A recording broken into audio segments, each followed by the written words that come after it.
গৌরী সীতানাথ প্রেমানন্দে একবারে হরি হরি বল নিতাই গৌরী সীতানাথ প্রেমানন্দে একবার হরি হরি বল নিতাই গৌরী সীতানাথ প্রেমানন্দে একবার হরি হরি বল। ভক্তবৃন্দের চরণে আমার কোটি কোটি দণ্ডবৎ প্রণিপাত। আজ এক পরম শুভ তিথিতে আমরা গোবিন্দ মন্দিরে সমবেত হয়েছি। এই তিথিটির নাম ব্যাস পূর্ণিমা বা গুরু পূর্ণিমা। জগৎগুরু ব্যাসদেবের আবির্ভাব এই তিথিতে। আষাঢ় মাসের পূর্ণিমা তিথি বৃহস্পতিবার ব্যাসদেব পৃথিবীতে আবির্ভূত হয়েছিলেন। স্বয়ং ভগবান শ্রীহরি ব্যাস রূপে অবতীর্ণ হয়েছিলেন। সেই জন্য এই পূর্ণিমাটির নাম ব্যাস পূর্ণিমা। ব্যাস জগৎগুরু বলে এই দিনে গুরু পূজাও হয়ে থাকে। এই দিনে আপন আপন গুরুদেবের পূজাও হয়ে থাকে। আমরা ব্যাস পূর্ণিমা পড়তে গুরু পূর্ণিমাও বলে থাকি। ব্যাসদেব কে ছিলেন? ব্যাসদেব আপনারা সবাই জানেন যে ব্যাসদেব বেদকে ভাগ করেছিলেন বলে তার নাম হয়েছিল বেদব্যাস। বেদব্যাস মানে বেদকে ব্যাস মানে বিভক্ত করেছিলেন। অখণ্ড বেদ ছিল, সেই বেদকে 4 ভাগে ভাগ করিয়েছিলেন। ঋক, সাম, যজু, অথর্ব 4টে ভাগে ভাগ করেছিলেন। রচনা করেন নাই, সংকলন করেছেন 4টে ভাগ। সেই জন্যে আমরা কি বলি? বেদব্যাস বা ব্যাসদেব। এই পরাশর সত্যবতী নন্দন। পৃথিবীতে যখন জ্ঞান ধর্মের লোপ পেয়ে যায় তখন কি করেন? তখন যুগে যুগে ভগবান শ্রীহরি ব্যাস রূপে আবির্ভূত হন। ব্যাস নারায়ণ সাক্ষাৎ বলে সাক্ষাৎ ভগবান শ্রীহরির জ্ঞান শক্তির আবেশ। ভগবানের শক্তির আবেশ হয়, তাকে কি বলে? সত্যাবেশ অবতার। 6 প্রকার অবতারের মধ্যে এক প্রকার অবতার হলো সত্যাবেশ অবতার। শক্তিযুক্ত আবেশ সত্যি করে কি হয়? সত্যাবেশ। সত্যাবেশ অবতার। জ্ঞান শক্তির আবেশ হয়েছিল কার মধ্যে? এই পরাশর সত্যবতী নন্দন ব্যাসদেবের মধ্যে। ভক্তি শক্তির আবেশ হয়েছিল কার মধ্যে? নারদের মধ্যে। তাই নারদকে আমরা বলি ভগবানের অবতার বলে থাকি, ভক্তাবেশ অবতার। তাই ব্যাসদেব একটা ভগবানের অবতার। পরাশর ঋষির নাম শুনেছেন তো? পরাশর ঋষি একদিন নৌকা করে যাচ্ছেন এক জায়গা থেকে এক জায়গায়। পথিমধ্যে দেখলেন নৌকাটি খেয়াল বইছে কে? একটি অপূর্ব সুন্দরী রমণী। অপূর্ব সুন্দরী রমণী। বললেন, তুমি কে? বললেন, আমি এক দাস রাজের কন্যা। দাস রাজ মানে ধীবর, এক ধীবরের কন্যা। এর নাম ছিল মৎস্যগন্ধা। কেন? মাছের পেট থেকে বার হয়েছিল। আসলে উপরিচর বসুর কন্যা, কিন্তু উপরিচর বসুর বীর্য খেয়েছিলেন ওই মাছটি। ফলে মাছের পেটে জন্ম হয় ওই মৎস্যগন্ধা। গায়ে আমিষের গন্ধ ছিল, মাছের গন্ধ ছিল, তাই ওর নাম ছিল মৎস্যগন্ধা। কিন্তু দেখতে অপূর্ব সুন্দরী ছিলেন। বাবা ধীবর জেলে কি করতো? মাছ ধরতো আর ওই নৌকা পারাপার করতো। যেদিন বাবা না থাকতো সেদিন মেয়েই ওই নৌকা পারাপার করতো। পরাশর ঋষি ওই রমণী, ওই ধীবর কন্যার রূপে আকৃষ্ট হয়ে গেলেন। আকৃষ্ট বলেন, আমি তোমার সঙ্গে মিলন কামনা করি। বললেন, দেখো ঋষিবর, বিরল কামনা কি করে? দেখো দিনের বেলাখানে আমার সঙ্গে তুই মিলিত হবে কেমন করে? বললেন, আমি যোগে বলে অন্ধকার সৃষ্টি করব, তখনই তোমার আমার মিলন হবে। যোগ বলে অন্ধকার সৃষ্টি করলেন। এই ধীবর কন্যা সত্যবতীর সঙ্গে মিলন হলো পরাশরে। তাদের মিলনের পরে যে সন্তান জন্মগ্রহণ করলো তিনি হলেন বেদব্যাস। কন্যাকালে সন্তান জন্মগ্রহণ করলে নারীর তো লজ্জার কথা, তাই বলেন দেখো তোমার লজ্জা হবে না, বললেন এই সন্তান চলে যাবে, বনে চলে যাবে, তোমার সঙ্গে কোনো সম্পর্ক থাকবে না, তোমাকে যেন কোনো লজ্জা, সামাজিক লজ্জা ভোগ করতে হবে না। সন্তান জন্মগ্রহণ করে ঠিক যেমন তার পুত্র সুখদেব জন্মগ্রহণ মায়ের পেট থেকে জন্মেই যেমন পড়ে চলে গিয়েছিলেন, ব্যাসদেব ঠিক তেমনি চলে গেলেন তপস্যায়। সেই ব্যাসদেব তার আজকে জন্মতিথি আষাঢ় মাসের পূর্ণিমা তিথিতে বৃহস্পতিবারে, তাই এই দিনটিকে আমরা সবাই গুরু পূর্ণিমা রূপে উদযাপন করি। এমনকি যারা ফুটবল খেলোয়াড় তারাও তাদের গুরুকে আজকে গুরু পূর্ণিমায় প্রণাম জানান। জগতে সবাই যার যেমন যে হয়তো যে কোনো কলের মিস্ত্রি, কাঠের মিস্ত্রি, যা হয় তার যে প্রথম যে শিখিয়েছে তাকে আজকে প্রণাম দেওয়ার গুরু পূর্ণিমার দিন। এমনই গুরু পূর্ণিমার গুরুত্ব, যে কাজের যে গুরুদেব তাকে তারা প্রণাম জানান আজকের দিনটিতে। তা গুরু সেই নাম হয়েছে গুরু পূর্ণিমা। এই গুরু পূর্ণিমার দিনই আগেকার দিনে, এখন যেমন ওই 5ই সেপ্টেম্বর টিচার্স ডে হয় না, আগেকার দিনে ওই আপনার এই গুরু পূর্ণিমা দিন হতো শিক্ষক দিবস। গুরু পূর্ণিমা দিন প্রাচীনকালে আর্য যখন বিদ্যালয় ছিল, গুরুকুল বিদ্যালয় ছিল, তখন এই গুরু পূর্ণিমার দিন ওই শিক্ষক দিবস বা গুরু দিবস বলে পালন করা হতো। জগতে যা কিছু করণ একটা গুরু করণের তো প্রয়োজন আছে। আপনি ভুল পর হয়ে কেউ কিছু শিখতেই পারে, তাই অধ্যাত্ম জগতে যাওয়ার জন্যে একজনকে চালক চাই, নইলে এই অধ্যাত্ম জীবনে প্রবেশ করা যায় না, ভক্তি রাজ্যে প্রবেশ করা যায় না, জ্ঞানের রাজ্যে প্রবেশ করা যায় না। আমরা যদি ভক্তি রাজ্যে, কৃষ্ণ ভক্তি রাজ্যে প্রবেশ করতে চাই, তাহলে একজন তো গুরুর দরকার, যিনি কৃপা করে ভক্তি রাজ্যে আমাকে নিয়ে যাবেন। কে সে গুরুদেব হবেন? জগতে কেউ গুরুদেব হলে স্বয়ং ভগবান শ্রীহরি গুরু মূর্তিতে আবির্ভূত হয়। প্রিয় ভক্ত উদ্ধব, জগতে যারা গুরু মূর্তিতে আবির্ভূত হয়ে জগতের জীবকে আমামুখী অর্থাৎ কৃষ্ণমুখী করে, তাদেরকে গুরু বলে জানবি। তারা কিন্তু মানুষ নয়। আচার্যং মাং বিজানিয়াত নাম মন্যেত করহিচি। আচার্যং মাং বিজানিয়াত, আমাকে আচার্য বলেই জানবি। গুরুকে আচার্য বলে কেন? শাস্ত্রোক্তং ধর্মম উচ্চার্য স্বয়ং এবং আচরতে। শাস্ত্রে যে ধর্মের কথা আছে সেটা শিষ্যকে বলে আবার নিজেও সেটি আচরণ করেন বলে তাকে আচার্য বলা হয়। প্রাচীনকালে গুরুদেবকে কি বলতেন? আচার্য বলতেন। দেখবেন তৈত্রীয় উপনিষদে আচার্য উপদেশও আছে। যখন ছেলেরা পড়াশোনা শেষ হইত, তখন কি করতেন? গুরুদেব দীক্ষান্ত ভাষণ দিতেন। দীক্ষান্ত ভাষণ এখন যেমন বড় বড় বিশ্ববিদ্যালয়ে সমাবর্তন উৎসব হয়, কনভোকেশন বলে, বিএ পাস করলে এম এ পাস করলে যখন উপাধি দান হয় না, তখন বড় উৎসব হয়, তাকে বলে কনভোকেশন বা সমাবর্তন উৎসব। সেখানে ভাষণ দিতেন কে? একজন বিদ্বান ব্যক্তিকে, বিদ্বান শ্রেষ্ঠ ব্যক্তিকে নিয়ে আসা হতো, যিনি শিক্ষা বিষয়ে ভাষণ দান করতেন, তাকে বলতে দীক্ষান্ত ভাষণ। এগুলি সব প্রাচীনকালে আর্যদের থেকে নেওয়া। তা তখন দেখেন গুরুদেব যখন লেখাপড়া শিখে ছাত্ররা বাড়ি আসছেন না, তখন আচার্য কি উপদেশ দিতেন? পিতৃদেব ভব, পিতাকে দেবতার মতো জ্ঞান করবে।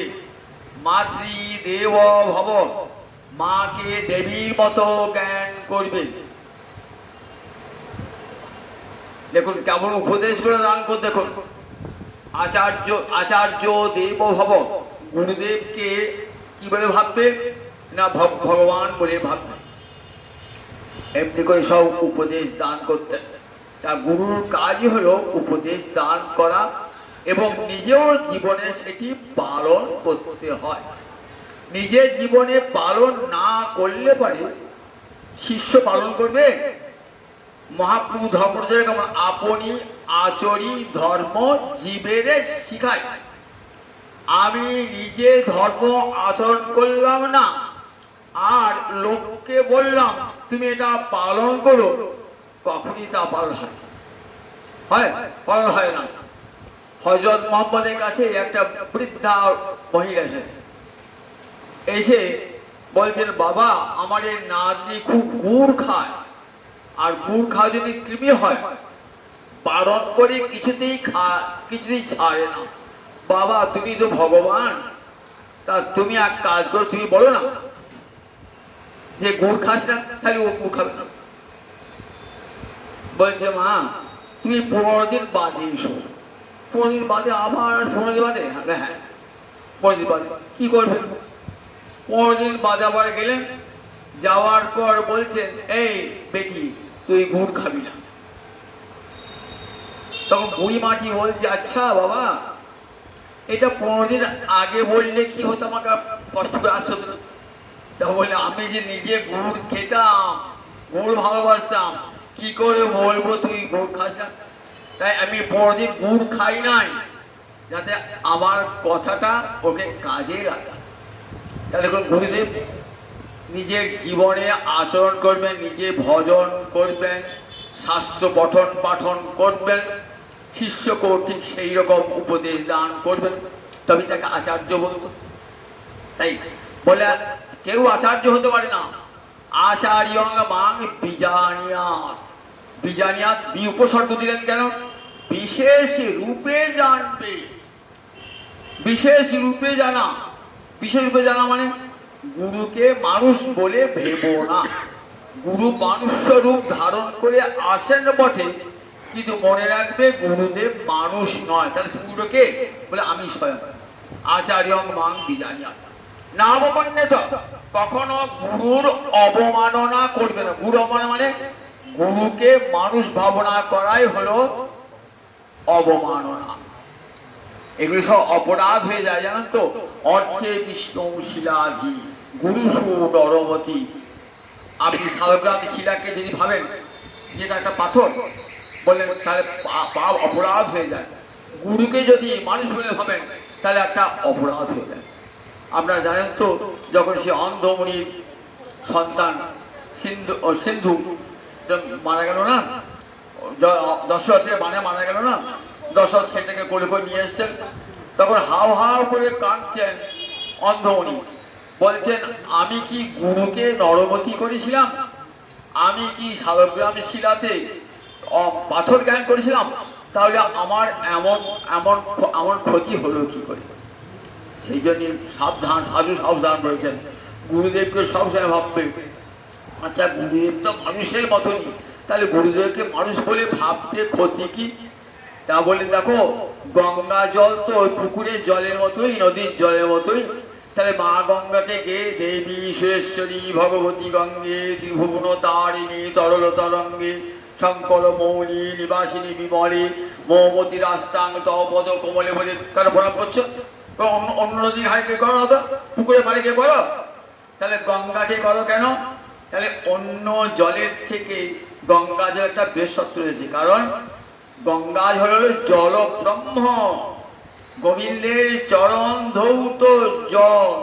যে জলে চান করলে সমস্ত পাতিত্ব কলুষতা পাপ দূরীভূত হয়ে যাবে, কিন্তু অন্য পুকুরের জলে নদীর জলে চান করলে তা হবে না। এইখানে গঙ্গার সঙ্গে অপরের পার্থক্য। তাহলে একই জল, কারণ জলের যা ধর্ম, এটা পুকুরে জলে যা ধর্ম, নদীর জল গঙ্গা জল একই ধর্ম। তাহলে ওখানে প্রণাম করছে না, এই জলকে পুকুরে জলকে প্রণাম করছে না কেন? বলে গঙ্গাকে যদি ভাবতে পারে জলব্রহ্ম, তাহলে মানুষ গুরুকে ভগবান বলে ভাবতে পারবে না। তুলসী গাছ আর অন্য গাছ তো সবাই বৃক্ষ ধর্ম এক, বৃক্ষ ধর্ম তো একই। রোদ পেলে শুকিয়ে যাবে, জল না পেলে মরে যাবে। তাহলে তুলসী তলায় গিয়ে বৃন্দা ওই তুলসী দেব বই প্রিয়া ওই কে সবস্য চ কৃষ্ণ ভক্তি প্রদে দেবী সত্যবতী নমন প্রণাম করছি কেন? সেখানে ধূপ দেখাচ্ছি কেন? সেখানে আরতি করছি কেন? তুলসীকে বন্দনা করছি কেন? তাহলে অন্যান্য বৃক্ষ থেকে তুলসী যে পৃথক, এটা সে তুলসী বৃক্ষ ব্রহ্ম। বলে ঠিক তেমনি গুরুকে কি ভাববে, বলে গুরুকে মনুষ্য যদি ভাবো তাহলে কি হয়, তা বলে না অবমান্যিত করছে। এই যে গুরুকে মনুষ্য বলে ভাবনাটাই গুরুর অবমাননা করা। কখন মানুষ বলে ভাববে, যখন গুরুদেব অসুস্থ হবে। আমি বলেন গুরুদেব অসুস্থ হয়েছে, গুরুদেব তো ব্রহ্ম, ও তো গুরুদেব তো রোগ নাই, ও সেবা করার দরকার নাই। বলে তাহলে কিন্তু আবার পাপ হবে, তাহলে আবার পাপ হবে। তখন গুরুদেব মনুষ্য ভালোবাসা, যখন গুরুকে ভালোবাসবে তখন মনুষ্য বুদ্ধিতে দময়ন্তী দেবী ঝালি শুনে আগামী ঝালি পাঠ শুনেছেন তো, দময়ন্তী কি করছেন, মানে বলছেন গুন্ডি করে দিয়েছেন পুরানো সুকুতা, ছোট করে দিয়েছেন পুরানো নালতে নালতে পাতা, তিতো তো, সেটা কি করেছেন গুঁড়ো করে তার নাড়ু করে পাঠিয়েছেন। কেন? মহাপ্রভু যদি পেটে আমাশয় হয়, সমুদ্রের ধারে থাকে, মহাপ্রভু তো ভগবান, আমার পেটে আমার পেটে আমাশয় হতে পারে, ভগবান হয়? কিন্তু দেখুন দময়ন্তী বংশবতী কত ভালোবেসে জানে ভগবান, কিন্তু ভালোবেসে তাকে ভাবছেন যে আমার গৌরহরি থাকে সমুদ্রের ধারে, আমাশয় হতে পারে, তাই কি করে পুরানো নালিতা পাতা গুড়িয়ে দিয়েছে। এই যখন গুরুদেব অসুস্থ হবেন তখন এই ভাবতে হবে। যখন দেখুন ঈশ্বরপুরী, তার গুরুদেব ছিলেন মাধবেন্দ্র পুরী, তো তা ঈশ্বরপুরী যখন গুরুদেব শয্যা এসে আছে না, কেবল কাঁদছেন, হাত হাত ধীরদয়ার্জন হাত, কবে তোমার দেখতে পাবো, কবে তোমায় দেখতে পাবো বলে কাঁদছে। তখন একজন গুরুদেব, একজন শিষ্য রামচন্দ্র পুরী, সে কি বলছে, কি হল, তখন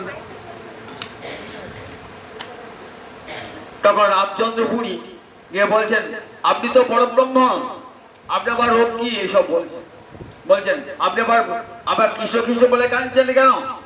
বলে তুই দূর হ, তোর মুখ আমি দেখবো না, তুই দূর হ, তোর মুখ আমি দেখবো না। আর ঈশ্বরপুরী কি করছেন, ঈশ্বরপুরী গুরুদেবকে সেবা করছেন, কি করছেন, গুরুর মলমূত্র নিজে হাতে পরিষ্কার করছেন, আবার অবসর সময় গুরুকে কৃষ্ণ কথা শোনাচ্ছেন। দুরকম সে প্রসঙ্গ এবং পরিচর্যা, গুরুকে হরিকথা শোনাচ্ছেন, কৃষ্ণ নাম শোনাচ্ছেন, আবার কি করছেন, কি হল, পরিচর্যা করছেন, আবার প্রসঙ্গ শোনাচ্ছেন। তখন কি করে আশীর্বাদ করলেন, বললেন তোর হোক কৃষ্ণের প্রসাদ, তুই গোবিন্দের কৃপা লাভ কর। কেমন প্রসাদ লাভ করলেন দেখুন, ভগবান তাকে গুরুরূপে বরণ করলেন, গৌরহরি গুরুদেব হলেন, বলে তোর হোক কৃষ্ণের প্রসাদ। ঠিক আছে, দাঁড়িয়ে তুই দূর হ, তোর মুখ দেখবো না। সে হলো কি বিশ্ব নিন্দুক হয়ে গেল, বিশ্ব নিন্দুক। মহাপ্রভুকে দেখছেন, মহাপ্রভু যেখানে থাকে না গম্ভীরা, ওই পিঁড়ে যাচ্ছে, তখন সন্ন্যাসী তুমি নিশ্চয়ই লুকিয়ে লুকিয়ে মিষ্টি খাও, তার পিঁড়ে যাচ্ছে কেন? মহাপ্রভু ভোজন দেখতেন, বলতেন এত অধিক ভোজন তো ভালো নয়। মহাপ্রভু রামচন্দ্র পুরী আসলে ভয়ে কম খেতেন, শিষ্যরা বলতেন রামচন্দ্র পুরী যায় বলে, প্রভু কেন তুমি খাবে না, কেন কেন তুমি খাবে না, এসব করতে। না না, রামচন্দ্র পুরী আমাকে শিক্ষা দিয়ে, জানিস তো, তো আমার গুরু ভাই আমাকে শিক্ষা দিচ্ছে, জানিস তো, ও আমার গুরুতুল্য, আমার ঈশ্বরপুরী সমান গুরুতুল্য, দেখ গুরু যা বলে না শিখতে হয়। মহাপ্রভু সেই ঈশ্বর, সেই রামচন্দ্র পুরী গুরু নিন্দু বিশ্ব নিন্দু হলো, তার যে কি পরিণতি সেটা চৈতন্য আমরা বুঝেই নেন, তার পরিণতি বলতে হয় না। আর দেখুন যদি গুরু সেবা করেছেন, তাই কখন মনুষ্য বুদ্ধি করবেন, যখন গুরু অসুস্থ হবেন, গুরুকে ভালোবেসে মনুষ্য বুদ্ধি করবেন। না মন্যত করেছেন, বলেন আচার্য বিচারিয়া নাববন্য ন মনুষ্য বুদ্ধা অসুবিধ, মনুষ্য বুদ্ধি করে তাকে অসুয়া, অসুয়া মানে গুরুদেবের গুণেতে যদি দোষাবিষ্কার, অসুয়া কাকে বলে, গুণেশু দোষাবিষ্কার, গুণে যদি কারো দোষ দেখা হয় তাকে বলে অসুয়া, অসুয়া, গুণেশু দোষাবিষ্কার, গুণে দোষ দেখার নাম হলো অসুয়া। তা দেখো যদি ভগবান গুরুকে মনুষ্য বুদ্ধি করে তার প্রতি অসুয়া পোষণ করো, তার গুণে তো দোষ দেখো কখনো করবে না। বললেন দেখো ন মনুষ্য বুদ্ধা অসূয়েত, কেন সর্বদেবময় গুরু। শ্রীহরি যেমন সর্বদেবময়, গুরুদেব হলেন তেমনি সর্বদেবময়। সর্বদেবময় গুরুদেব, এই ভাবনাটা করবে। বললেন যখনই ভক্তি রাজ্যে প্রবেশ করবে তখনই কাকে চাই? বললেন নিধমাদ্যং সুলভং সুদুর্লভং প্লবং গুরু প্লবং সুকল্পং গুরুকর্ণধারং ময়ানুকূলেন নভস্যতি নিতং যোপুমান ভবব্দিং নতলে স্বাত্মহা। একাদশ স্কন্ধে ভগবান উদ্ধার করেছেন। উদ্ধব জানো, উদ্ধব আমাকে ভজতে গেলে অন্য কোনো দেহে হবে না, একমাত্র মনুষ্য দেহ ছাড়া আমার ভজন হবে না। মনুষ্য দেহের উপরে তো অনেকগুলো দেহ আছে, ঊর্ধ্বকে যারা থাকে, যক্ষ আছে, দেবতা আছে, তাদের দেহ তো আমাদের চেয়ে অনেক উঁচুতে। বললেন না, ওই দেহেতে কৃষ্ণ ভজন হবে না। মানুষের নিচে আছে কত তির্যক প্রাণী, গরু, পশু পাখি, বিড়াল, কুকুর, এদের বলে এদের দেহ তো ভজন হবে না। তাহলে কোন দেহেতে? একমাত্র মনুষ্য দেহেতে। বুঝুন তাহলে একবার এই মনুষ্য দেহটার কত মূল্য, কত মূল্য, কত কৃপা করে ভগবান এই মনুষ্য দেহ দান করেছেন, যে দেহেতে একমাত্র গোবিন্দ ভজন হবে। ভাগবতের পঞ্চম স্কন্ধে দেখবেন দেবতারা বলছেন, দেবতার ব্রহ্মাদি দেবগণ কাঁদতে কাঁদতে বলছেন, কেন মানবে জনম দিলে না হে, কেন মানবে জনম দিলে না হে। আমরা সেবার অধিকার পেতাম, কেন মানবে জনম দিলে না হে। দেব জন্ম আমাদের কোন কাজে লাগলো? যদি মানব জন্ম দিতে তাহলে সেই দেহেতে সেবা করতে পারতাম। তাই কেন মানব জন্ম দিলে না বলে প্রার্থনা করছেন, আবার যদি কোনো কালে জন্ম দাও যেন মানব দেহটা দিও। তাহলে দেখুন যে দেহটা পেয়েছেন এই দেহটা কত মূল্যবান, একবার দেখুন মানব দেহ। নিধম আদ্যম আমাকে উপাসক প্রতি নরতম চাই, বলছে সেটা সুলভ আবার সুদুর্লভ। সুলভং সুদুর্লভং, দুটো বিপরীত ধর্মী বিশেষণ। সুলভ মানে সুখের লভ্যতে যত্তৎ, যেটা অতি সহজেই পাওয়া যায়, হাতের গোড়াতেই পাওয়া যায়, চাইলেই পাওয়া যায়, যখন তখন পাওয়া যায়, তখন তাকে সুলভ বলে। আর দুর্লভ কাকে বলি? দুঃখের লভ্যতে, হাতের কাছে পাচ্ছি না, কাকে এনে দিতে বলে এনে দিচ্ছে না, যেখানে সেখানে পাচ্ছি না, দিনের পর দিন অপেক্ষা করছি পাচ্ছি না, দুর্লভ। আবার সুদুর্লভ, শুধু দুর্লভ নয়, আপনার সুপসর্গ যোগ করে দিলেন, বললেন সুদুর্লভ। মনুষ্য জন্মটা সুলভ আবার সুদুর্লভ, সুদুর্লভ না সুদুর্লভ। এটা কি করে হলো? যেটা সুলভ সেটা আবার সুদুর্লভ হয় কি করে? বললেন দেখো, আগে বলি সুদুর্লভ কেন। আপনি যদি ভাবেন এই জন্মে আমি মানুষ হয়েছি, আমি পরের জন্মে মানুষই জন্মাবো, বললেন কখনোই না, কখনোই না। কারণ আপন আপন প্রারব্ধ বসে মানুষ মনুষ্য জন্ম লাভ করে। তো আবার যে জন্মটা লাভ করলেন মানুষের মতো কাজ যদি করেন তবেই তো আবার মনুষ্য জন্ম হবে। আমি জন্মটা পেলাম কেমন না, পশু পাখি কীট পতঙ্গের মতো জীবনটা কাটিয়ে দিলাম। পশু পাখি কীট পতঙ্গের মতো কিরকম? পশুর সঙ্গে আমার কোনো পার্থক্য রইল না। পশু আর মানুষের ভেদ কোথায়? বলে আহার ও নিদ্রা ভয় মৈথুনাঞ্চ সামান্য মে তৎপশিবির। ধর্ম অধিক বিশেষস্তেষাং ধর্মের হীরা পশিবি সবানা। আহার, নিদ্রা, ভয়, বংশ বিস্তার, এই চারটে ধর্মে পশুও যা মানুষও তাই। ক্ষুধা পেলে মানুষ যেমন খাদ্য চায়, পশু খাদ্য চায়। নিদ্রা ক্লান্তি এলে মানুষও ঘুমায়, পশুও ঘুমায়। শত্রু দেখলে মানুষেরও ভয় হয়, পশুরও ভয় হয়। মৈত্র বংশ বিস্তার, বলে পশুও করে মানুষও করে, বংশ বিস্তার করে। ছানাপোনা যেমন আমাদের ছেলে পিলে আছে, পশুদের ছানাপোনা আছে, তাহলে তফাৎটা কোথায়? একটা বিষয়। চারটে ধর্মে কিন্তু পশু আর মানুষ এক, একটা পার্থক্য আছে, ধর্ম অধিক। বলেন পশু দেহটা পেয়ে কোনদিন গোবিন্দ ভজন করবে না, কিন্তু মানুষ এই মানব দেহটা পেয়ে গোবিন্দ ভজন করবে। কুকুরের দেখুন সব আছে, জিহ্বা আছে, ভাত আছে, পা সব আছে, কিন্তু সে গোবিন্দ ভজন করতে পারে না। জিহ্বা থাকলেও গোবিন্দ নাম উচ্চারণ করতে পারে না, চোখ থাকলেও গোবিন্দ দেখতে পায় না, কান থাকলেও কৃষ্ণ কথা শুনতে পায় না। তাহলে তার ইন্দ্রিয়গুলো সব ব্যর্থ। তাহলে এখানে কি বোঝা যায়? যে দেখো ওই কুকুরটা আছে, আমার পার্থক্য এখানে, কুকুরটার সব আছে আমার মতন, কিন্তু আমার মতন ও কৃষ্ণ ভজন করতে পারে না। বলেন তাই দেখ, আমি যে ভাবি যে আবার আমি মানুষ হবো, বলে না, কখনই কি হবে না যদি মানুষের মতো কাজ না করে। এই জন্মে মানুষের জন্মালেন কেমন না, পশুর মতন আমরা অন্তরে হিংসা, বিদ্বেষ, ক্রূরতা, যেগুলি মানব ধর্ম বিরোধী, সেইগুলি আপনার হৃদয়ে স্থান পেল। বলেন কি হবে? তাহলে পরজন্মে ভগবান বলবেন, দেখ এমন সুন্দর মানব জন্ম তো দিলাম, কিন্তু কি করলি? এই দেহটা নিয়ে বৃথা। কেন দিয়েছিলাম? আমাকে ভজন করবার জন্য তো মানব দেহটা দিয়েছিলাম, কিন্তু একদিনও তো হা গৌর, হা নিতাই, হা গোবিন্দ বললি না। জন্মটা কাটালে ভোগে সুখে কাটালি, ও তো কৃমিকিটাও ভোগ সুখ করে। নর্দমার একটা কৃমিকে জিজ্ঞাসা করুন, কৃমি বলে আমিও ভোগ সুখে আছি, আমিও কাদা খাই তোমার মতো। তুমি যেমন রসগোল্লা খাও, আমার কাছে কাদাটা মিষ্টি, আমার কাছে ড্রেনের নোংরাটা ওরকম মিষ্টি। সে বলবি, বলবে না? বল তোমার যেমন সংসার আছে, আমারও সংসার আছে।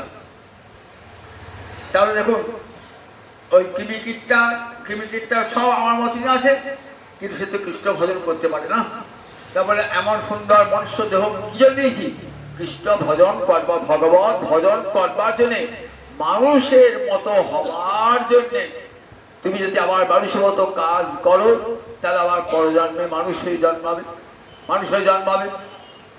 আর সেই জন্য মানে সুদুর্লভ, বলি দান ধ্যান তপস্যা। বলে দান ধ্যান তপস্যা যত পুণ্য কর্ম করো না কেন, তোমার কর্মফল খণ্ডিত হবে না কোনোদিন। কোন দান ধ্যান ব্রত পুণ্যের দ্বারা কর্মফল খণ্ডিত হয় না, একমাত্র হরিভক্তির দ্বারাই কর্মফল খণ্ডিত হয়। তাহলে আর তুই মনুষ্য পাবে না। কেন পাবে না?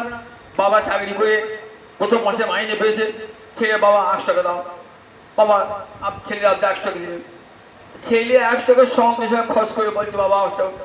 বললেন দেখ এই 100 টাকা ব্যয় করতে আমার সারা মাস কত কষ্ট করতে হয়েছে, রোদে জলে পুড়িয়ে ভিজে আমি গেছি, স্কুল গেছি, কলেজ গেছি, অফিস গেছি, আর তুই সঙ্গে সঙ্গে 100 টাকা এই 5 মিনিট খরচ করে দিলি, যা আর তোকে টাকা দেবো না। গোবিন্দ বিশ্ববিদ্যা বলেন, দেখ এমন সুন্দর মানব জন্ম দিলাম, কি করলি? বৃথা ব্যয় করলি, আর মানব জন্ম তোকে দিচ্ছি না। পশুর মতো ভোগ করলি তো, ওই পশুর মতো, তাহলে পশু জন্ম পেয়ে থাক, পশুর মতো ভোগ করলি, তাই কোনোদিনই আর মানব জন্ম পাবো না। তাই সুদুর্লভ শত দান ধ্যান ব্রত করো, কখনো ফলকে খণ্ডন করা যায় না। আর সুলভ কেন বললেন? সুলভ হবে এই জন্মে গৌর গোবিন্দ ভজন করলেন, ভজন করলে ভজন করতে হলে আমার ভজন সিদ্ধি হলো না, ভজন সিদ্ধি হলো না, তখন কি হবে? তখন সাধু সঙ্গ হবে, সাধু সঙ্গ হতে হতে মনে হবে দেহটা আমার বৃথায় চলে গেল, জীবনটা আমার বৃথায় চলে গেল, একদিনও গৌর গোবিন্দ বললাম না। আবার যদি মানব জন্ম পেতাম, তাহলে আবার গোবিন্দ ভজন করতাম। মনে মনে এই বাসনাটা থাকা চাই। যদি সব সময় হরে কৃষ্ণ নাম, সবসময় ভগবানের নাম করেন, তাহলে বিছানায় পড়ে যখন রোগ শয্যায় থাকবেন না, তখনও মুখ দিয়ে কৃষ্ণ নাম বার হবে। আবার যদি উপযুক্ত সন্তান ধারা রেখে দিয়ে যান, যে বাবা আমার মরছি কিন্তু হরিনাম করবার ক্ষমতা নাই, তখন কানের গোড়ায় বসে বসে হরে কৃষ্ণ কৃষ্ণ কৃষ্ণ হরে হরে, হরে রাম রাম রাম হরে হরে, এই গীতা ভাগবত পড়বে। সেই শুনতে শুনতে কি হবে? মনে হবে আবার যদি মানব জন্ম পাই, তাহলে তোমার ভজন করবো। তখনই কৃপা করে ভগবান আবার দেন। গীতা কি বলা আছে? যা যা চিন্তা করতে করতে প্রাণ পরিত্যাগ করবে, পরজন্মে তাই লাভ করবে। আমি গোবিন্দ চিন্তা করতে করতে প্রাণ পরিত্যাগ করি, তাহলে ঠিক আবার গোবিন্দ ভজনের উপযুক্ত দেহ দান করবেন ভগবান। গীতার বাক্যটা মিথ্যা হয় না? যদি কৃষ্ণ কৃষ্ণ বলতে বলতে প্রাণ পরিত্যাগ করি, আবার পরজন্মে এমন কুলে আমার জন্ম হবে যেখানে আমার ভজন শেষ হয়েছিল, আবার সেখান থেকে ভজন শুরু হয়ে যাবে। দেখবেন গীতা একটা অধ্যায় আছে, ষষ্ঠ অধ্যায়, অভ্যাস যোগ। সেখানে বলছে এই যদি কেউ ভজন করে করতে করতে মৃত্যু হয়ে গেল, তাহলে সে কি ব্যর্থ হলো? না না, কি হবে? আবার শুচিনাং শ্রীমতাং গৃহে যোগভ্রষ্ট অভিজায়ত। আবার শুচি পবিত্র অংশে জন্মাবে সে, ধর্মানের গৃহে জন্মাবে সে। কি হবে? সেখান থেকে সব ভগবত সেবার অনুকূল সব প্রাপ্ত হবে, যাতে আমার কাছে সে এগিয়ে আসতে পারে। তাই তখন কি হয়? সুলভ হয়ে যায়, সুলভ হয়। এই কারণে সুলভ হয়, যদি গোবিন্দ ভজন করতে করতে মৃত্যু হয়ে যায়, বলে হোক, ক্ষতি নাই, দেহত্যাগী পাঠ হবে। কৃষ্ণ ভজন করতে করতেই যেন মৃত্যু হয়, আবার যেন পরজন্মে এমন জন্ম পায় যেখানে শৈশব থেকে প্রভাত কাল থেকে হরে কৃষ্ণ বলে ভজন করতে পারে। তাহলে সুলভ। কৃষ্ণ বলে প্রহ্লাদ, হিরণ্যকশিপু যে মারা যাচ্ছে না, প্রহ্লাদ পাশে বসে আছে। হিরণ্যকশিপু বুকটা চিরে দিয়েছিলেন, তো নখ দিয়ে বড় বড় নখ দিয়ে চিরে দিয়েছিলেন আমাদের নরসিংহ অবতার। কাঁদছে, যন্ত্রণা হচ্ছে তো, বাবা গো মা গো, যন্ত্রণা কি বাবা গো মা গো বয়স হয়, মৃত্যু করে আজ যন্ত্রণা হচ্ছে। প্রহ্লাদ বলছেন, মা তস্তাতেতি মা বুড়ি মরণে সম্প্রস্তুতি। মরণ কাল উপসেলে কখনো মা বাবা বলবে না। কি বলবো বাবা? বলো গোবিন্দ গোবিন্দ গোবিন্দ, বলো গোবিন্দ গোবিন্দ বলো। কে বাঁচাতে পারে? দেখো দেখো, গোবিন্দ ছাড়া জগতে নিজের পিতা মাতা শত চেষ্টা করেও বাঁচাতে পারে না। বাবা মা সবাই চেষ্টা করে আমার ছেলেকে আমি যেমন হোক বাঁচাবো, যত টাকা খরচ হোক সব বাড়ি ঘর বিক্রি করে দিয়ে লোকের কাছে ধার না করো, আমার ছেলে পারে? বালস্য নেহ শরণাঙ্গ পিতরৌ, প্রহ্লাদের স্তবে আছে। বা কোনো জগতে কোনো পিতা মাতা পারেন, কিন্তু গোবিন্দ পারেন জগতের সন্তানকে রক্ষা করতে, রাখে হরিতা আমার নিরমাধ্যম সুলভম সুদুর্লভম প্লবং সুকল্পং গুরুগণ্য ধারণ। এই দেহটা প্লব মানে নৌকা। কেমন নৌকা? সুগঠিত নৌকা। নৌকা কোথায় চলে? সমুদ্রে চলে, নদীতে চলে। এই দেহ নৌকাটা কোথায় চলে? ভবাব্ধি। অব্ধি মানে সমুদ্র, ভব মানে সংসার। এই সংসার সমুদ্রে নরদেহটা দিয়েছে নৌকা। এই নরদেহটা নৌকা। নৌকায় একজন যাত্রী প্যাসেঞ্জার থাকবে, কে? বলে জীবাত্মা। জীবাত্মা হলেন এই চেপে আসেন নৌকায়। কোথায় যাবে? ওই অমৃতময় লোকে গোবিন্দের কাছে, পরমাত্মার কাছে যাবে। যাবে কি করে? বিশাল সমুদ্রের মাঝখানে, বাসনার সমুদ্র। বলে তাদের নৌকা দিয়েছি তো, তার নৌকা দিলেই হবে? একটা নৌকা এই কাটোয়ার ফেরিঘাটে বাঁধা আছে, আপনি কে চাপলেন, এই নৌকা আমাকে মেট্রি দিয়েছ, এই নৌকা বলো পাখা দিয়েছ, যাবে? যাবে না। নৌকা চলতে পারি? নৌকাটা জড়ো তো। একটা চেতন রূপ মাঝি যায়, মাঝিটা এসে জানালো কোথাও হবে, তা বললে আমি মেট্রি ঘাটে যাবো, বলো পাখা চল, মাঝে নেই কারণ নৌকাতে। তাহলে এই যে দেহরূপ নৌকা, সেই পাশে জীবাত্মা গোবিন্দের কাছে যাবে তো ভব সমুদ্র পার হয়ে। তাহলে কোন মাঝি পার করবে? গুরু কর্ণধার গুরুদেব দাঁড়িয়ে আছেন, ব্রহ্মাণ্ড সমুদ্রের ঘাটে দাঁড়িয়ে আছেন, মাথায় পাগড়ি বেঁধে দাঁড়িয়ে আছেন গুরুদেব ব্রহ্মাণ্ড সমুদ্রের কাছে। এসো এসো, আমি পার করে দেবো, এসো এসো পার করে দেবো। তা পার তো বিনা পয়সা করবো না, জানো তো আমি এটা আমার জীবিকা। আমাকে মাঝিরা বলে না পাড়াই দাও, গুরুদেব বলবেন দেখো আমি তো আমার পাড়াই দাও। ও গুরুদেব শোনো, যা যা চাইবে তুমি তাই দেবে। কি দিবে আমাকে? কোটি কোটি টাকা দেবো, আমার ব্যাংক আছে। বললো ও টাকাটা চলবে না। কেন চলবে না? এই জগতে এক দেশের টাকা এক দেশ চলে না। পশ্চিমবঙ্গের টাকা পূর্ববঙ্গে যান চলবে? চলবে না। ভাঙাতে হবে কে? রিজার্ভ ব্যাংকে গিয়ে চলবে না। তাহলে সে আমেরিকায় চলবে না, ইংল্যান্ডে চলবে না। তাহলে এক দেশের টাকা তখন এক দেশে চলে না, আর যাচ্ছ কোন এক দেশে সেখানে ওই টাকা চলবে? ও টাকার কোনো মূল্য নাই, ও টাকার কোনো মূল্য নাই। তাহলে কি চাই? বললে সেই সম্পদ চাই, পরমার্থ চাই, অর্থ নয়, পরমার্থ চাই। যে পরমার্থ যদি গুরুদেবকে দাও তাহলে যাবে। বললেন কি করে পরমার্থ? বললেন কেন? আমি যেদিন দীক্ষা দিয়েছি সেদিন বলেছি কেমন করে পরমার্থ উপার্জন করতে হয়। পিতা যেমন ছেলেকে লেখাপড়া শিখে বলে অর্থ উপার্জনের পথ তৈরি করে দেয়, গুরুদেব ও দীক্ষা দিয়ে কি করলেন? পরমার্থ করো। কেমন করে? দেখো, এইরকম প্রতিদিন মালা জপ করো, প্রতিদিন ভাগবত শোনো, প্রতিদিন সাধু সঙ্গ করো। এই করতে করতে কবে তোমার হৃদয়ে ব্যাংকে টাকা জমবে, পরমার্থ জমবে। ওই পরমার্থ যখন গুরুদেবকে দেবে তখন গুরুদেব তোমাকে সংসার সাগর পার করে দেবে। গুরু কর্ণধার, গুরুদেব হলেন নৌকার মাঝি। কর্ণধার মানে কান্ডারি। দেখবেন অনেক নৌকাতে পাল দেওয়া থাকে। কেন পাল দেওয়া থাকে? যদি বোঝে অনুকূল বাতাস বইছে তখন মাঝি পালটা খাটিয়ে দেয়। আর মাঝিকে ডাঁট টানতে হবে, কষ্ট করতে হবে না। পালে ঠিক একবারে বাতাস লেগে যাবে তো, আর সুস্থ করে নৌকা ঠিক হালটা ধরে থাকলে একবার ঠিক জায়গায় পৌঁছাবে। আর কষ্ট করে দাঁড় টানতে হবে না। তা বলে দেখো, যেই গুরুদেবের কৃপায় ময়ানুকূলে নভস্বতী গীতম, তখন আমার আনুকূল্য, আমার করুণারূপ বাতাস সেই নৌকার পালে লেগে যায়। এই যে নরদেহরূপ নৌকা না, এই নৌকার পালে লেগে যায় ওই কি বলে ভগবানের করুণারূপ বাতাস লেগে যায়। করুণারূপ বাতাস লেগে যাবে এই নরদেহরূপ নৌকার পালেতে। ময়ানুকূলে নভস্বত মানে বায়ু। বলেন ময়ান নভস্বতী ইরিতম, তার দ্বারা প্রেরিত হয়, এই বায়ুর দ্বারা তাড়িত হয়ে কোথায় যাবে? গন্তব্যস্থলে পৌঁছে যাবে। মেটলি ঘাট কি বাল্যপড়া ঘাট পৌঁছে যাবে। ঠিক তেমনি যে গোবিন্দ চরণে যাবেন তো, বলে তখন ভগবানের অনুকূল বাতাস, বলে আমার কাছে নিয়ে আসবো, যে অনুকূল বাতাস লেগে যাবে, দ্রুত আমার কাছে চলে আসবে। এমন সুন্দর নৌকা পেয়েও যৌন ভাবাব্ধিক তরে যে সংসার সমুদ্র পার হয় না, স আত্মহা। আত্মহা মানে আত্মানং হন্তি যশ। আত্মানং হন্তি বলে যে আত্মাকে হত্যা করে, তাকে বলে আত্মহা। আত্মহা আমরা বলি ওটা গলায় জড়িয়ে আত্মঘাতী হয়েছে, বিষ খেয়ে আত্মঘাতী হয়েছে। বলে আত্মাকে কেউ হত্যা করতে পারে? দেহঘাতী হয়েছে বলো, দেহটা নষ্ট করেছে বলো। আমরা কিন্তু আমরা বলি আত্মহত্যা করেছি। কথাটা কত ভুল বলি দেখুন। আত্মহত্যা কখনো হয় না, দেহের হত্যা হয়। নৈনং ছিন্নন্তি শস্ত্রাণি নৈনং দহতি পাবক ন ক্লেদন্তাপ ন শোষযেব। গীতায় পড়েছেন তো? এই আত্মাটাকে না হন্যতে ন হন্যমান, বলে এটাকে হত্যা করতে পারে না, এও কাকে হত্যা করে না।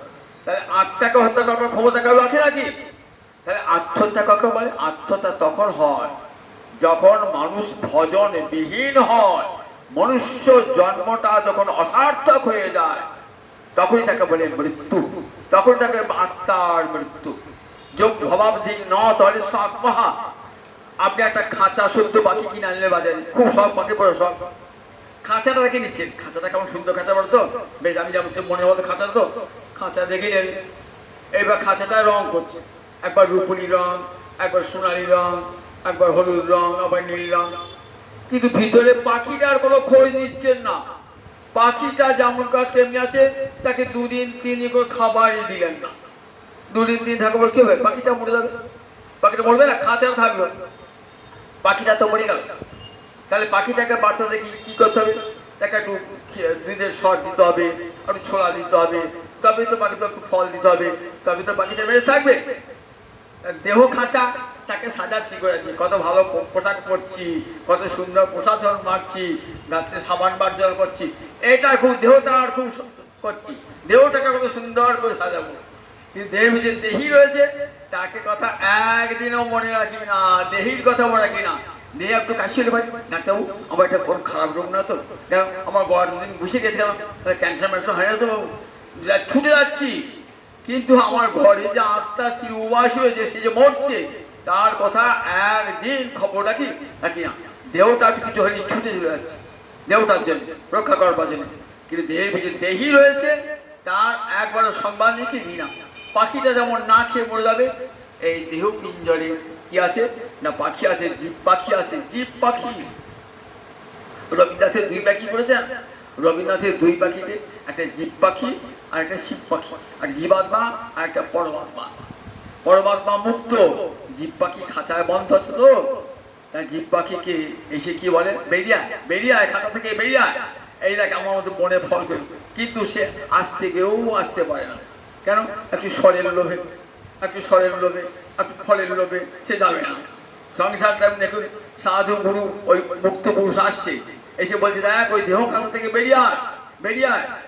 যেতে পারি না, যেতে পারি না। সংসারে একটু স্ত্রী পুত্রের কাছে সুখ, একটু পয়সার কাছে খ্যাতি, যশ, প্রতিষ্ঠা, এই দুধের স্বর, ওই একটু ফলের রস খাওয়ার জন্য খাঁচা, দেহ খাঁচাতে ঢেকে দিয়েছে। বলেন আর পরমাত্মা পাখি বলছে বেরিয়ে এসো, বেরিয়ে এসো, কিন্তু বেরোতে পারি না। দেখুন সংসারে একটা সুখ, সেই সুখটাকে এমন করে, যে সুখটা থাকবে না আজ আছে, সেই সুখটা কাল আর নাই। তা তল সৈকত বাড়ি বিল্লু সম সুতমিত রমণী সমাজে, দোহে বিসরি মন তাহে সমর্পেনু দয়া জনু নাছর বিময়। বলছেন দেখো, গোবিন্দ যখন মায়ের পেটে, বিদ্যাপতি বলছেন, মিথিলার কবি বিদ্যাপতি, রাজসভার কবি, মৈথিলী কোকিল বলা দেখো, মৈথিলী কোকিল, কবি সার্বভৌম, সেই বিদ্যাপতি বলছেন তা তল সৈকত বাড়ি বিন্দু সম সুতমিত রমণী সমাজ। আমরা স্ত্রী পুত্রের কাছে অর্থ উপার্জন করে সামান্য যশ খ্যাতিতে কি সুখটা পাই? তা বলেন নদী বা সমুদ্রের যে বেলাভূমি বা বালুকা ভূমি, সেটা রোদে কেমন টেপে তপ্ত হয়ে থাকে, তখন যদি এক ফোঁটা বৃষ্টি পড়ে কি হয়? সঙ্গে সঙ্গে শুকিয়ে যায়।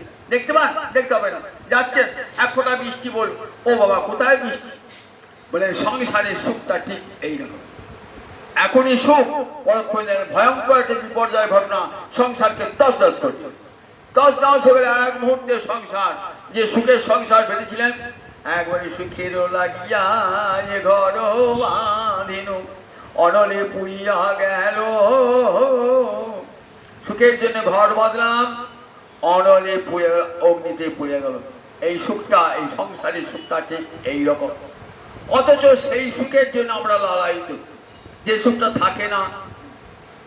সুখ থাকলো 5 বছর 10 বছর, তারপরে আবার দুঃখের দিন এসে গেল। ওই চিন্তা তল সৈকত বাড়ি বিন্দু সম সুতমিত রমণী সমাজে, তোহে বিষয় মন তাহে সমর্পেন।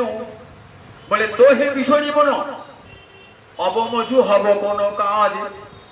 তোহে বিষয় মন, গোবিন্দ যখন মায়ের পেটে ছিলাম বলেছিলাম, গোবিন্দ মায়ের পেট থেকে জন্মে তোমাকে ভজবো, মায়ার সংসারে এসে তোমায় ভুলে গেলাম প্রভু। তো হে বিষয় মন, বিষয় মানে ভুলে গেলাম, তা হে সমর্পেন, সংসারকে সব, দেহ মন প্রাণ সব সংসারকে দিয়ে দিলাম।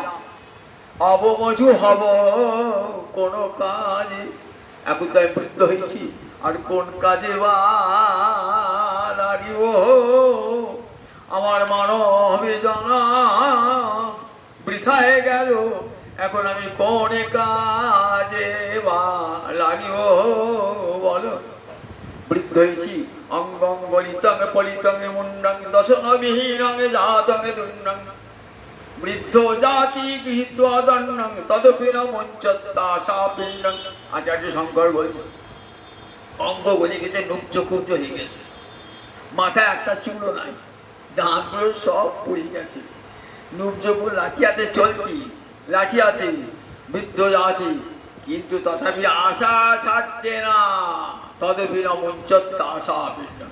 কিরকম দেখেছে মানুষের, আবার সংসার সুখ ভোগ করবো, শ্রীপুত্রের কাছে সংসার সুখ ভোগ, এমন দুর্দান্ত আশা, কিছুতে ভগবানের মনটা লগ্ন হয় না।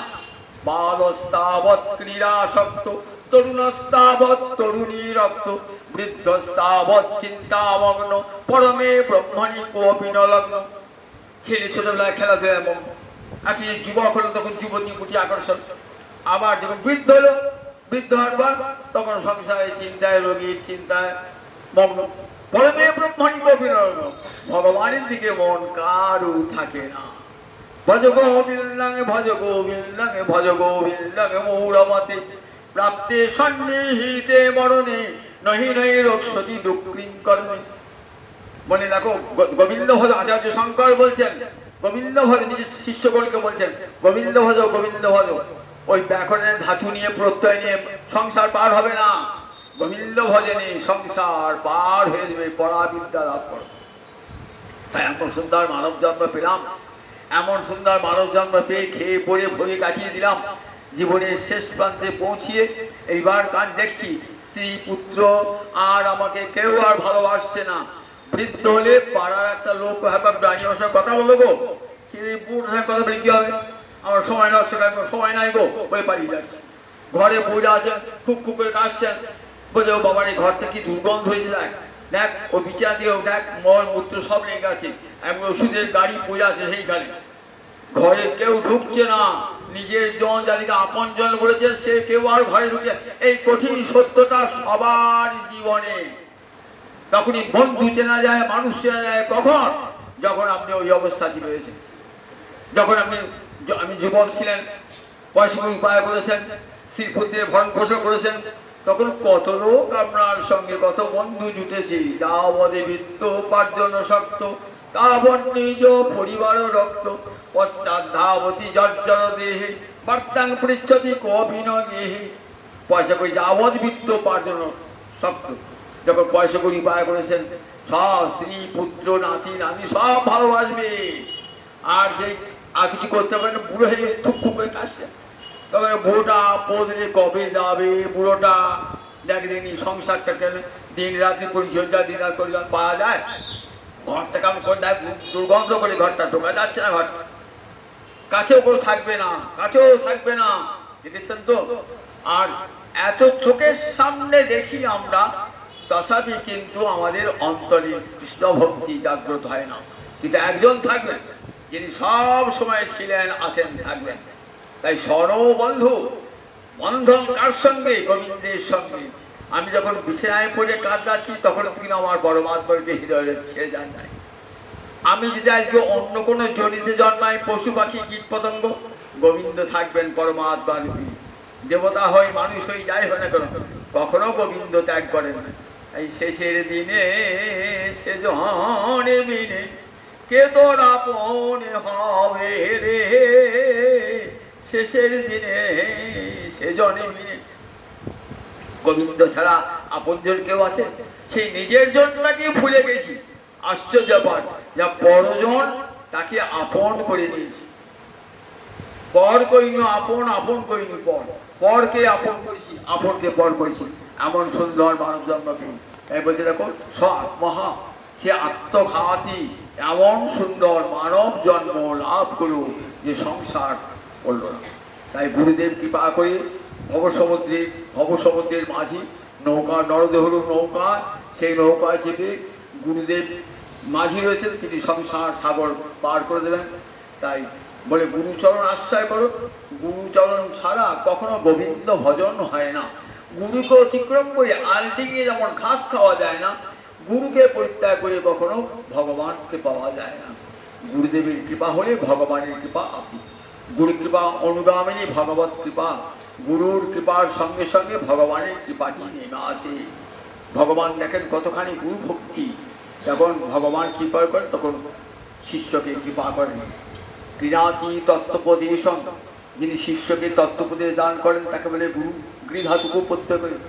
আর শিষ্য শাসনে তিষ্ঠতি যশ, গুরু উপদেশকে যিনি জীবনে মেনে চলেন, ভগবান রাজ্যে প্রবেশ করেন, তাকে বলে শিষ্য। এমনি করে শিষ্যকে গুরুদেব নিয়ে যান কোথায়?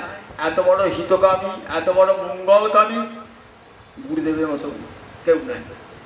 আমরা রাখবেন এই গুরুদেব জন্মে জন্মে আপনার গুরুদেব, গুরু পাল্টায় না, পিতা মাতা পাল্টায় কিন্তু গুরুদেব পাল্টায় না। চক্ষুদান দিলা যে জন্মে জন্মে গুরু সেই। দত্ত ঠাকুর বলেছেন, যিনি আমার চক্ষু মিলন করেছেন, আমাকে দীক্ষা দান করেছেন, তিনি আমার এক জন্মে নাই, জন্ম জন্মান্তরের গুরু। তাই সব গুরুর চরণে প্রণাম জানাই। সমস্ত আজ গুরুদিনে অনেক কথা বলবার, 8টা বেজে গেছে তো আর বলা হবে না, ও পরে অবশ্য বলবো। আজ কিন্তু আর একটা সনাতন গোস্বামী তিরোভাব, আজ বৃন্দাবনে মুড়িয়া পূর্ণিমা, ও সব মাথা নাড়া করে সবাই বৃন্দাবনে। কেন? সনাতন গোস্বামী সবাই বাবা বলতেন, বাবা বলে সবাই তো মাথা নাড়া করে। আজ বৃন্দাবনের সবাই মাথা নাড়া করছেন, সনাতন গোস্বামী বাদের তিরোভাব। সেই জন্য ওরা বলে গুরু পূর্ণিমা, সব বলে মুড়িয়া, মুড়িয়া মানে মাথার মস্তক মোড়ে, নাম মুড়িয়া পূর্ণিমা। এরপর একদিন সনাতন গোস্বামী বাদের কথা বলবো। জয় দেয় আজকে 8টা দিকে পুড়ে ঢুকে গেছে ঘরে। জয় জয় জয় জয় জয় জয়।